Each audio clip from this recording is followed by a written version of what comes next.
Sometimes ignorance is bliss.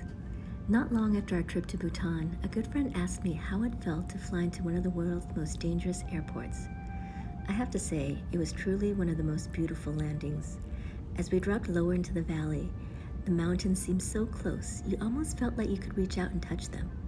And as if on cue, soft instrumental music came on just as we started our descent, as if to remind us we were entering into a very special, hidden away place. This trip, we were basically winging it, pun intended. Apart from a hotel reservation and booking a driver, we didn't have a set plan and we're just gonna figure things out once we landed. We hoped that Bhutan would be forgiving. After all, this small Buddhist country nestled in the Himalayas was known as the Kingdom of Happiness. The idea was to go there with no expectations and see if it lived up to this reputation. We were arriving on a red-eye flight, completely sleep-deprived, super grumpy, and feeling more than a little rundown. So I'd describe our arrival into this tiny kingdom, if I'm generous, as slightly skeptical but open to the possibilities. Upon arrival, we breezed through the airport. Early morning, so no lines. Our friendly driver was already waiting for us outside, and 30 minutes later, we were dropped off at our hotel, tucked away in the Paro Valley. When we stepped into our room, we were greeted with a magnificent, unobstructed view of the lush valley and the local monastery in the distance. First stop was to make an appointment with the resident traditional medicine doctor, who took our pulse and told us everything that was wrong with us. Sleep deprived, low energy, busy mind, check. He prescribed a special tea, rest, and told us we needed to meditate more. Rest we did, but the next morning we were off to the races. Our guide took us to visit a special local monastery that was reachable via a 30-minute hike up the mountain. This, he told us, was just the warm-up for the upcoming bucket list Tiger's Nest Monastery hike. Warm-up or not, we needed those hiking sticks to haul ourselves up the mountain. Along the way, we met a friendly stray dog that took it upon himself to lead us up and down the mountain.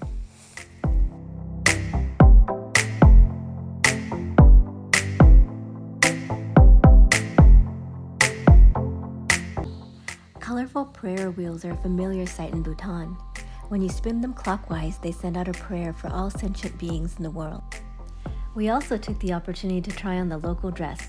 The shopkeeper said we looked just like Bhutanese. Well, maybe except for the shoes.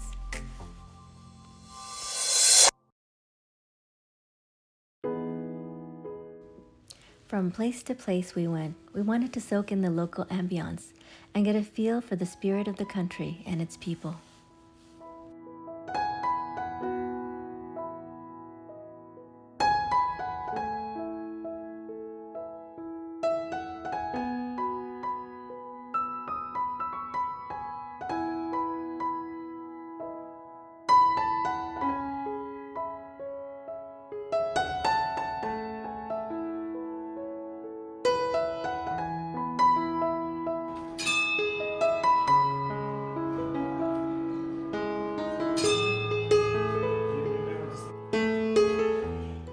Oftentimes, we felt we were the only tourists wandering around. Without the throng of crowds, we were able to get quiet and listen attentively to the hum of cicadas, the turning of prayer wheels, and the sounds of the treetops in the breeze.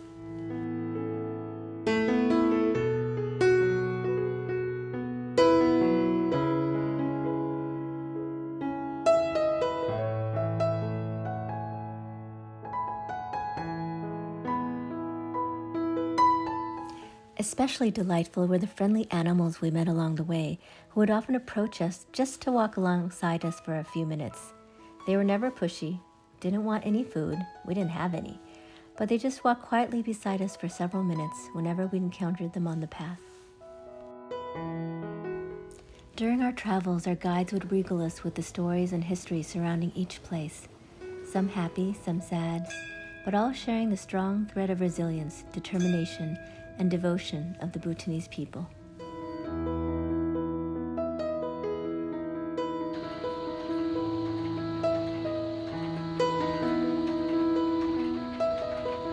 What does happiness mean to you?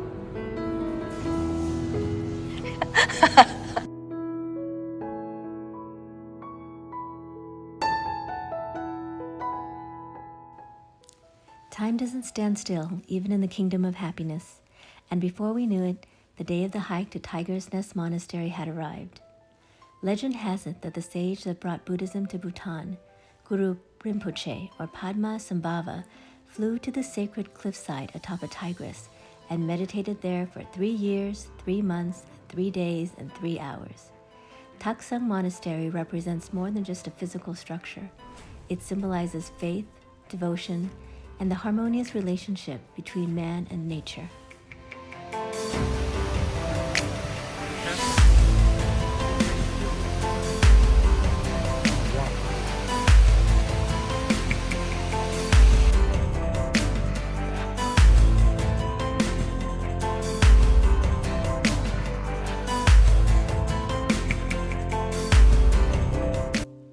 There's something very special about taking a journey along a path that has been trod by the footsteps of countless devoted travelers over the centuries.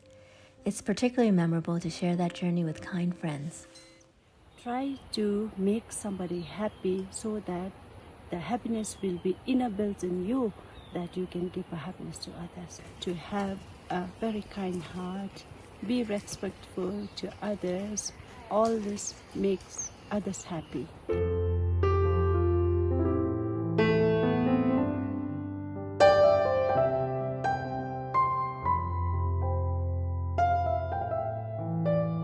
If you know yourself, if you be yourself, means you know what is happiness. You not find happiness in someone else or something else. You find happiness to yourself, in you.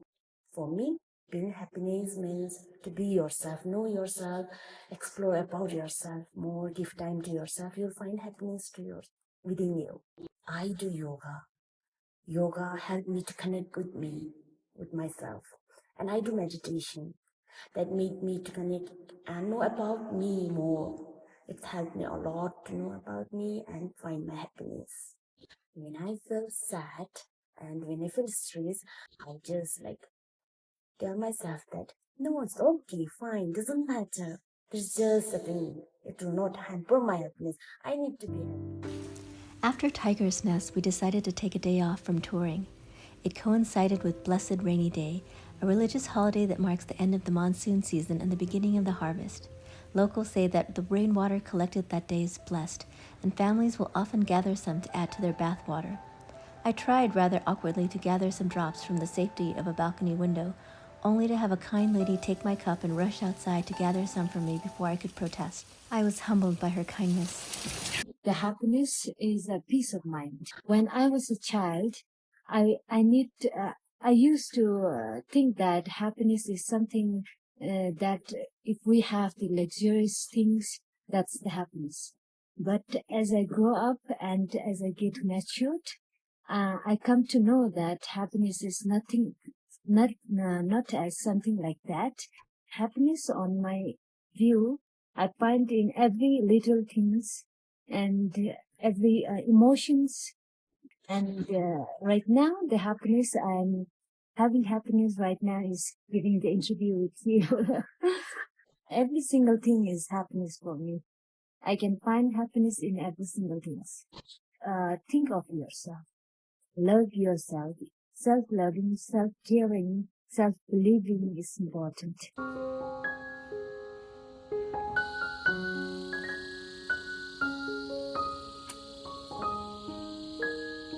Happiness is usually it depends on our mindset. Happiness is what you think about the others. So if we say a positive one, you can increase the positivity every day. If we gather together, then gradually or generally it comes with the happiness on our So being with your family and friends Yeah. and helping each Yeah. other brings you happiness. yes, working as well as games and family time also. So it's a happy life.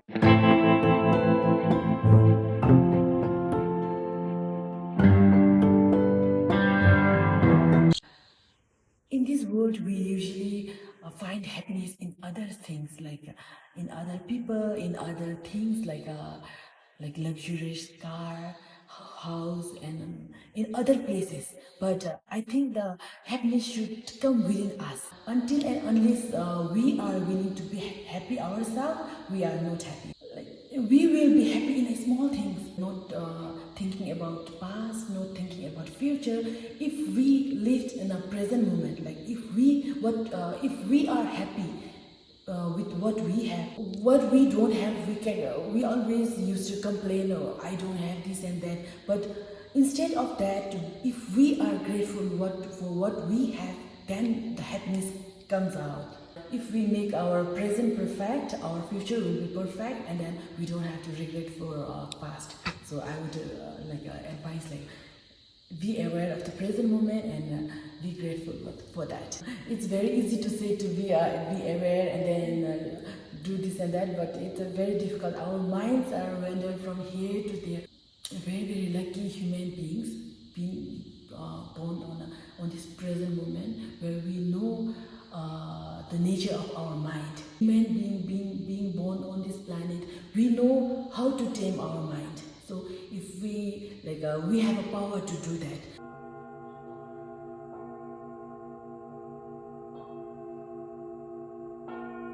The happiness means like the inner peace, where like you're not judgmental, like the true nature of yourself, where you are not carried by any like other things. You just be yourself. That's like happiness for me. Mindfulness is very important to understand the true nature of ourselves. If I could go to 15 years, I would tell myself to do a short meditation, do like daily mindfulness activities where you can reflect yourself.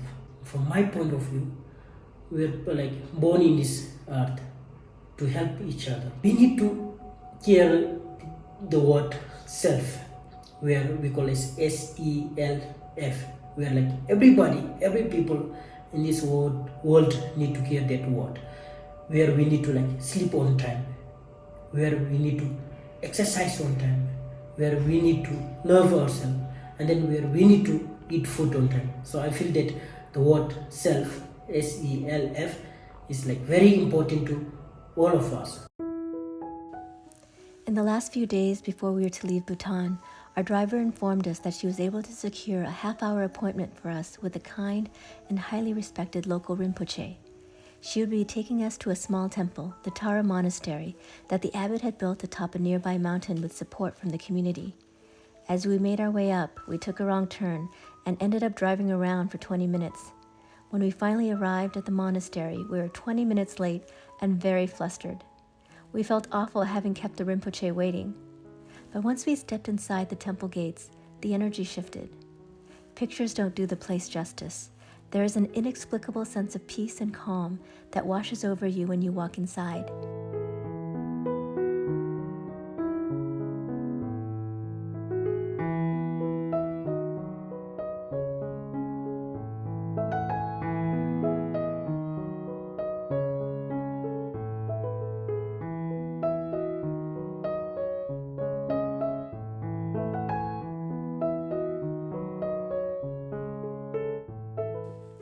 We found the Rinpoche and his friend, Master Jempol, already graciously waiting for us in the outdoor pavilion. When you're at a beautiful place like the Tara Monastery, it feels quite natural to connect to the peace. But when we're back at home, it can seem almost impossible to be able to tap into the stillness. What advice would you have for those of us who find it really difficult to connect to the present moment? 一个人来说，对这个身体的运动跟这个对心理的沉淀打坐，这个人是非常需要的。对这个身体来说，每天都要做一点的运动，如果有时间就，对不对？你每天都不需要几个小时，至少几分钟，一定要做一个运动。这个对我们身体，对我们整天的精神上真的有帮助的，对不对？所以不管是我们中国，不管是在我们美国，不管是在哪里，现在我们不去做运动的地方，有很多很漂亮的公园，你去那边做一点点运动，每天都，这个对身体上、对精神上真的有帮助的。第二个呢，不管你在哪里，现在我们这个地球上也不缺做沉淀的地方，也可以找到很多安静的地方，包括我们自己住的房间里面也是很安静嘛。简单来说，你睡觉的地方是最安静的地方嘛，最轻松的地方嘛。在你睡觉的这个你要睡的这个床上，每天都早上不用几个小时，大概几分钟、2分钟、3分钟，你在坐这里，你轻松的身体啊调好，这样子，自然，现在身体轻松自然，连你数一点的呼吸，这样子，1、2、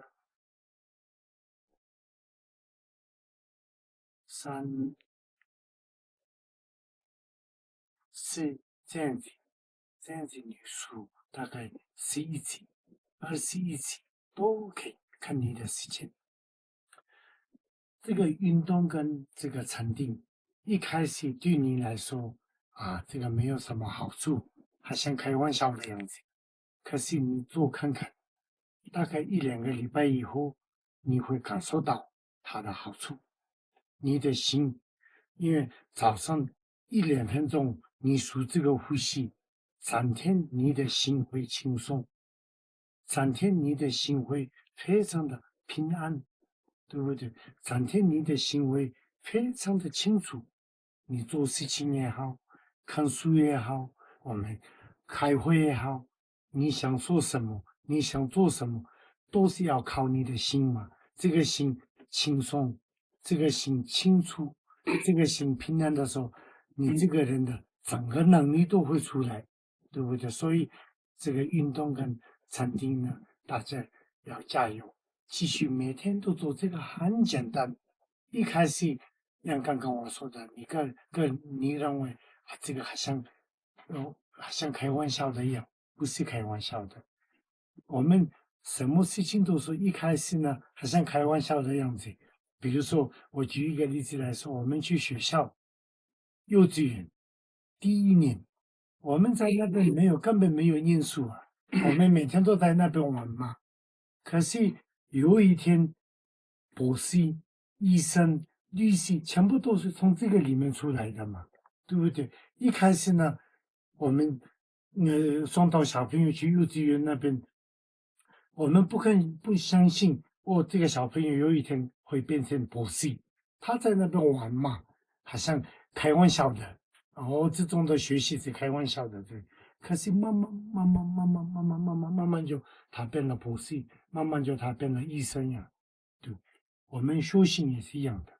你今天在打坐、数呼吸的时候，对你来说根本没有用。在这里，我的心都会昏掉，我会睡着，我的心都会跑掉。我明天做也没有什么进步，后天做也没有什么进步，可能你会失望了。可是我的意思是你不要失望，不要马上就放弃，你要继续让我们的运动。第一天我们做运动，我们都开心了，也可以穿新的鞋子，可以穿新的衣服做运动。可是第2天、第3天、第4天、第5天的时候，越来越不想起来，越来越不想去运动，不想做运动，对不对？这个时候你要努力的做运动，这辈子你的身体都会健康，对不对？身体健康跟年龄真的没有关系。有些很年轻，身体不健康；有些老了，身体健康。为什么？有运动跟没有运动的差在这里。所以运动第1天、第2天没有困难，第3天、第4天的你不想做了，这个时候大家都要加油，一定要做。禅定也是，第1天你做禅定的时候，数呼吸，感觉不一样。第2天、第3天、第4天的时候，一天都会退步。这个时候你觉得，哎呀，这个也是没有用，不要马上就放弃，对不对？加油，继续。几个礼拜以后，真的不一样。连有一天你您越来越大，你年纪越来越大，你的心越来越清楚，你的记忆越来越好。这个记忆跟年龄没有关系。有些老人他的记忆特别好，有些年轻人他的记忆不好。为什么？因为有沉淀跟没有沉淀的差别在这里。有些老人他90几岁了，80几岁了，他的记忆特别好，他的心这么清楚，他做什么都很清楚，他的心这么健康。为什么？因为他有学沉淀的，对不对？所以学沉淀跟做运动不是这么困难，他的最困难就是我们继续每天都要做，每天都几分钟、几分钟、几分钟，这个是最困难，这个大家都要一起加油。谢谢。最后我会祝福你们，长寿健康，你们有什么事情都圆满。让美国人来说 ，dreams come true。我会祝福你们。听一下我的朋友的意见。刚刚怎么去讲的这些打坐嘛？对，那为什么需要打坐呢？我平常是这样想，我们快乐有2种，一个是外在的快乐，对对，一个是内在的快乐，对对。那我们外在的快乐可以买到，对对对对，外在的快乐，比如说你可以去好好的这个唱歌，对对对，你可以会短时间快乐。你可以去漂亮的这个环境看，可以你短的时间得到快乐。对，你可以去很好的、非常好的一个食物，吃饭餐厅去可以买些东西，可以短时间得到快乐。对，但是没办法永远内在的快乐，没办法你用钱买不到了。对对。所以呢，你们知道，这是我们现在住在文际上来说，没有那么条件好的一个地方。对。但是我们的这边的心力是非常非常圆满，很快乐，很快乐。对。但是呢，有些人是住的地方是非常高级的一个旅馆，或者是很高级的一个家里住。对。但是呢，跟我们比起来，没有那么快乐。对。那它的代表是什么呢？只是快乐是不只是外面的、外在的。那意思是说，快乐主要是内在的快乐。对不对？所以呢，我们这个打坐啊，为什么？主要是我们需要内在的快乐去增长。对，所以这个是非常重要的。所以刚刚我是讲的，我们去运动嘛，对不对？运动啊，这些是大概是这个外在的快乐，我们这个增长，对不对？那打坐呢，运动是内在的心运动，那得到了什么？内在的快乐。所以呢，这个是非常重要的。对。那内在的这个心快乐的这个方法有2种，一个是刚刚我们去讲的一样的，这个打坐啊什么的。那另外一个方法是，你平常要用这个逻辑思想，对，我是现在的我的想法怎么样？我是这个想法对不对？比如说，我们平常这个做工作上，有时候遇到很多困难的时候呢，我如何去解决？这个是如何去这个对面？这是要观察，观察。对，有时候我们是比如说2个人遇到是一样的困难一个事情，但是一个人一直烦恼，一直很不舒服，很生气的，一个人没有那么生气，他是很开心心的，那实际上是这2个是一样的，遇到一个困难，但是为什么呢？有这样的结果呢？他们的心里的想法是不一样的，看法是不一样的。他都是说，今天遇到的这个困难，没有那么没关系，可以慢慢解决，可能是有什么的原因，对，那这个是你的自己的思想用内在的这个困难解决，对不对？对。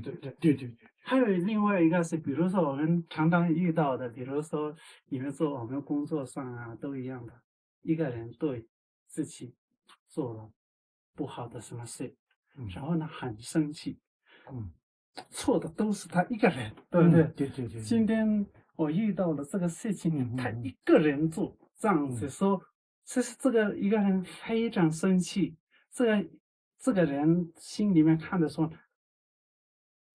全部都是黑黑的，这是看起来了。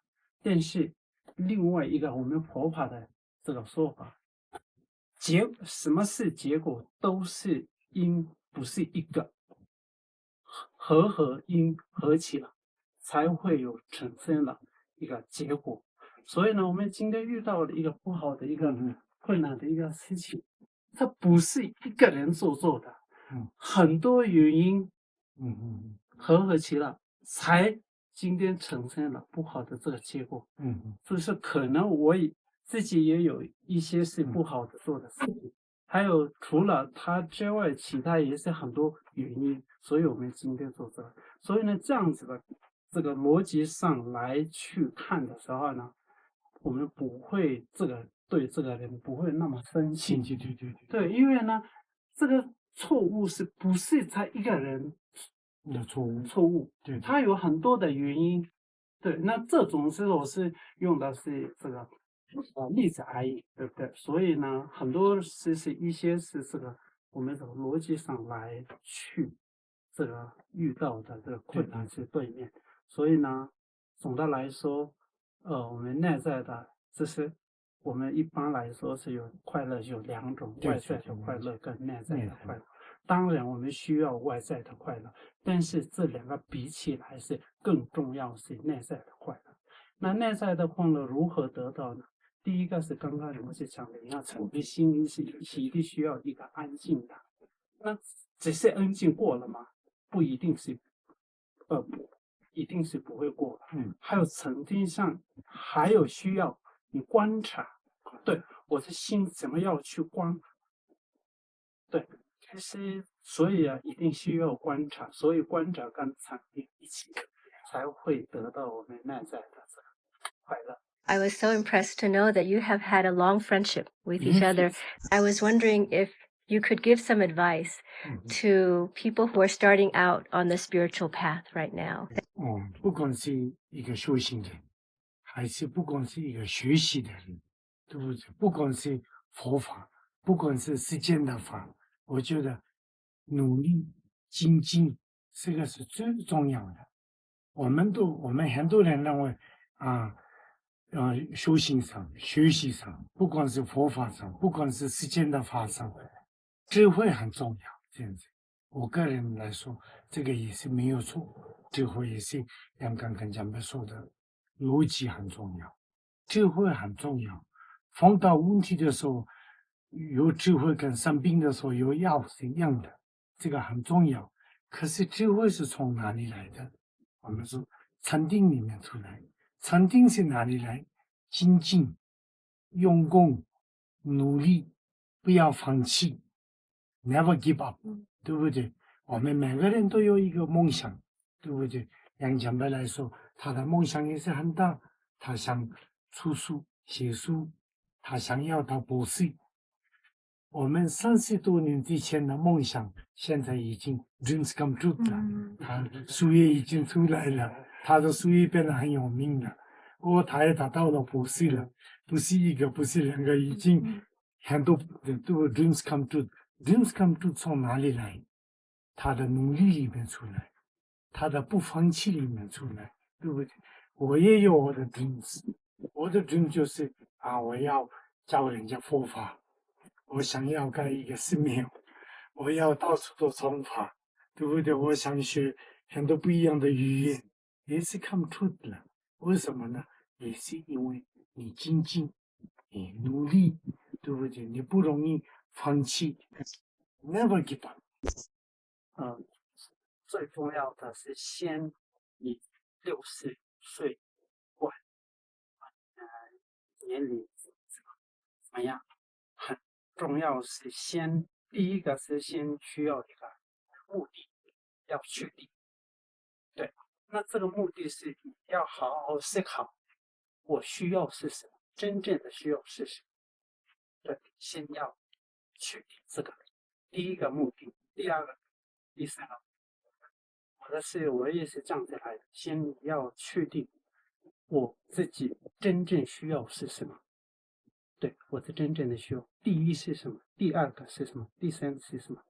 所以先目的是你要，所以我想要做的是第一个。如果我没办法第一个做不到的，我第二个我想要做是什么？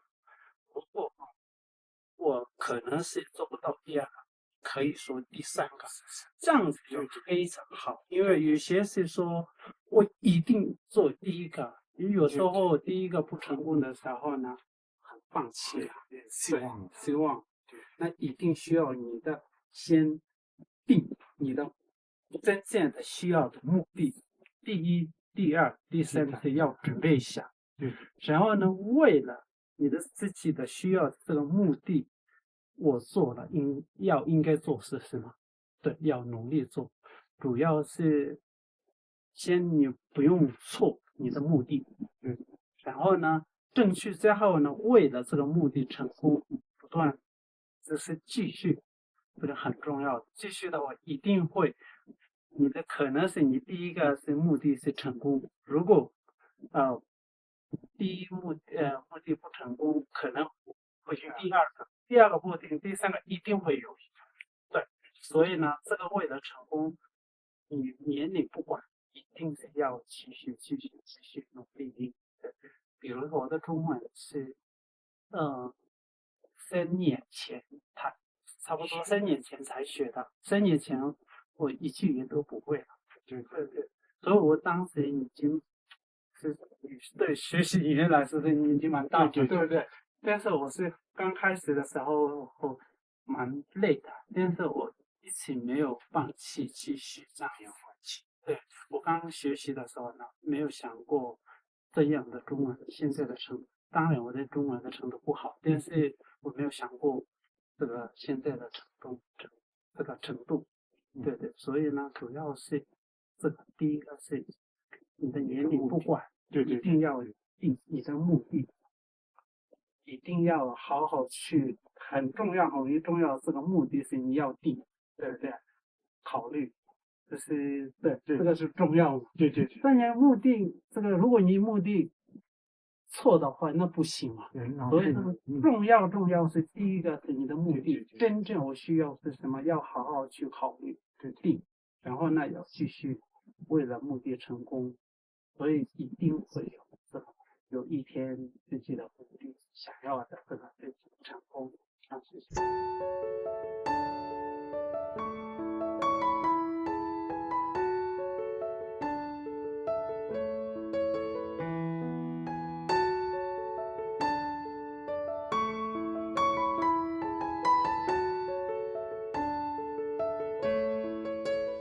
For Jimmy and me, it was truly a privilege to visit this magical place. The spirit of nature speaks powerfully in this beautiful mountain kingdom, but it was the kindness and openness of the people that we met here that touched our hearts.